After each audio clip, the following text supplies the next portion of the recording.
Let's go. Hey guys, this is Alvin Myers, and yes, it's been a while since I made a vlog. You know, that's life. Sometimes you're on a roll and sometimes you just have to do other stuff. But I'm back. Stäng av fläkten. Yes, I'm back. And this time I'm going to talk about this latest EP that I've released and how that came about. So sometimes when I make new music, I go back in time and get the ideas from the styles that I was listening to when I was a kid. And then I add that to my sound now. So going back to make music for the future, so to speak. This time I went back and I stayed there. Sound-wise. So to get a little backstory of all these styles that I've put to this EP. This is back in 1994. I was about this high. I was at my friend's place and we were listening to the radio. And on comes this song that really just like almost as a shockwave of information. The beats were fast, the rhythms, everything just matched, and it was something that I never heard before. And that was the song No Good. Start to Dance with the Prodigy.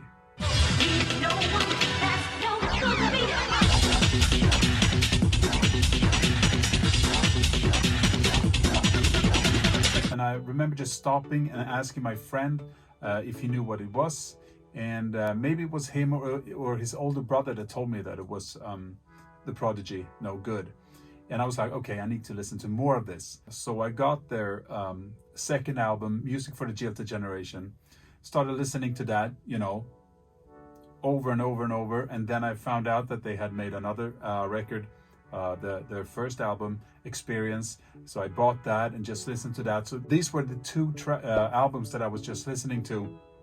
This new music that I didn't understand what it was, but it was so great. Roughly around the same time, I also found out about the Thunderdome compilations.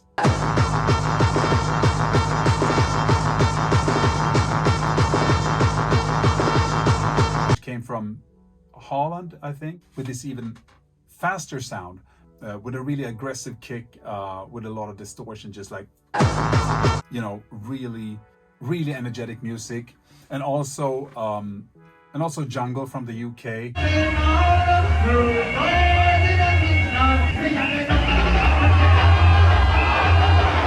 Which has reggae influences with reggae bass lines and stuff like that. So a completely new world opened up for me.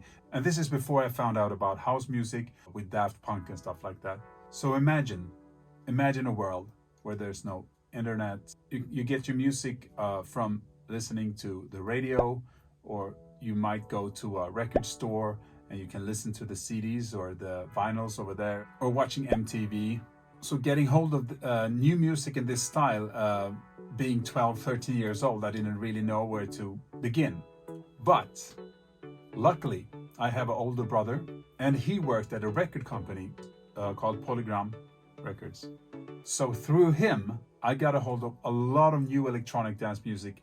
And that's where I first found out about Goldie as well, a British artist. He released an album called Timeless, and I got this album 6 months before it was even distributed in Sweden. So thanks to my brother Patrick, I always had the newest in styles, in different electronic music styles. That helped me a lot to grow into all this kind of music. Now back to why I made this EP. First of all, because it's fun to make music, and it's so fun now when I'm older and I know the techniques on how to make this music. So why shouldn't I do it myself? For example, I was playing around with the M1 Korg piano.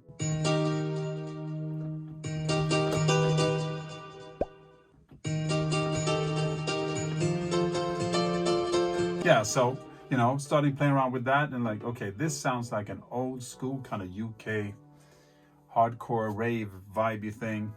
And from there, I just, you know, continued to develop with adding these classic drum samples and stuff like that.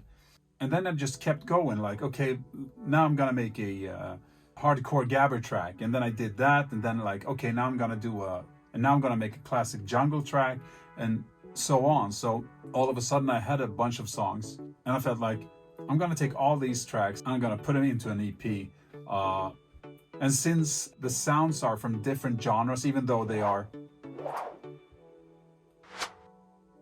roughly from the same time span, but they're from different, I mean, it's mainly UK and Dutch styles, and they were using the same samples, but they used them in different ways. And also calling the EP comfort music is because all these sounds and all these genres, whenever I hear these particular piano sound or something like that, it gives me comfort. So it's quite perfect to call it comfort music, because everything that's on this EP is just all the sounds that made me love electronic dance music so much. So what new am I bringing to the table here? Not much at all, actually. I mean, I'm trying to sound like the styles that was big 25, 30 years ago. So you can find hundreds or thousands of songs in this style. The biggest difference maybe is that the mixing is a little bit better. So I guess that my tracks, some of them, you know, got more low end, and it sounds a little brighter than maybe the music that came out 25, 30 years ago. And I made them a lot shorter. So it's more like a 15-minute journey of the music that got me into electronic dance music. And after that, you know, I started to listen to house music more and trance and, you know, stuff like that. So it's just an ongoing, you know. So that's the story behind the music. Now, why I call it Rave Commission. It's kind of a funny thing. Back in '95, there was this mass hysteria from the politicians and the police and everybody about this new rave culture in Sweden that was becoming more and more popular. And we had one place called Docklands. Docklands became kind of the black sheep, where Docklands and their promoters were the one taking all the heat for this new kind of culture. So to stop all the drugs and all the dancing and everything that was bad with this culture, the Swedish police force started something called RAVE Kommissionen back in 1996, in English Rave Commission. So they went into these rave parties, and they took all the kids out, and they were breaking up the parties, you know. But that was basically what it was, trying to stop the fun. So that's why I call it Rave Commission. It's more like a wink to that time.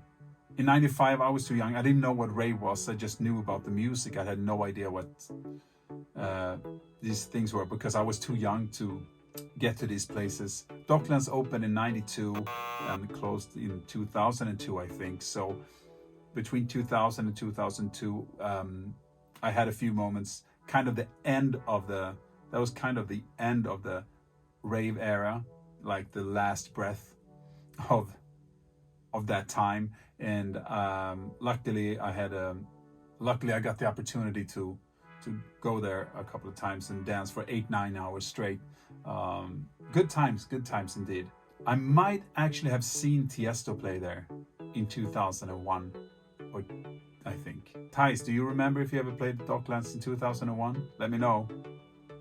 So there you go. 6-track EP with all the sounds that made me fall in love with electronic dance music in the first place. It's called Rave Commission Comfort Music EP. It's out now. You can also follow Rave Commission on Instagram. I will post not just the music that I'm making, but also fragments, things related to that time in the world when rave was new and getting super popular. Funny clips that I found on the internet and stuff like that. So follow Rave Commission on Instagram. So that's it for now. Go to your favorite streaming platform. You will find Rave Commission.